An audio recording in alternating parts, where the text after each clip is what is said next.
ஒரு முஸ்லீம் மாணவன் எனக்கு கால் பண்ணான். ஜி ஒரு சந்தேகம் எனக்கு. சொல்லுங்க சார் அப்படின்னு. நான் ஒரு பெண்ணை லவ் பண்ணேன் காலேஜ்ல. அவங்களோட பழகின, பேசின, வாட்ஸ்அப், ஃபேஸ்புக் இந்த மாதிரி எல்லா தொடர்புமே எனக்கு இருந்துச்சு. கல்லூரியுடைய பருவத்திலே ரொம்ப இணக்கமா ஈடுபட்டு 2 பேருக்கும் தவறான பழக்கமும் முடிஞ்சிருச்சு. இப்ப காலேஜ் முடிச்சுட்டு வெளியே வந்துட்டோம், கல்யாணம் பண்ண ஆசைப்படுறோம். அவங்க அப்பா அம்மா சம்மதிக்க மாட்டேங்கிறாங்க, எங்க அப்பா அம்மாவும் சம்மதிக்க மாட்டேங்கிறாங்க. அப்பா அம்மா சம்மந்தம் இல்லாம நாங்க 2 பேரும் சேர்ந்து வாழ்றதுக்கு விருப்பம் இல்ல, நாங்க 2 பேரும் பிரியறதுக்கு அனுமதி இருக்கான்னு கேக்குறாங்க. அப்பா அம்மா சம்மந்தத்தோட சேர்ந்து வாழ்றதுக்கு உனக்கு விருப்பம் இல்ல, அப்பா அம்மா சம்மந்தத்தோட அந்த பெண்ணை ஏமாத்துறதுக்கு விருப்பம் இருந்துச்சு உனக்கு? இப்ப இன்னைக்கு சர்வ சாதாரணம் இது. அப்படியே இல்ல. மன் கஷனா ஃபலைஸ மின்னா.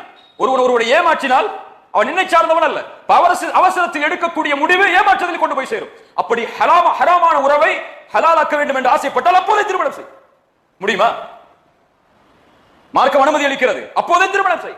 ஹராமை செய்து வாழ்வை தொலைக்காது. யாருக்கும் நீ பயப்பட வேண்டிய அவசியம் இல்லை, யாருடைய சம்மதத்தையும் கேட்க வேண்டிய அவசியம் இல்லை. உன் தரப்பில்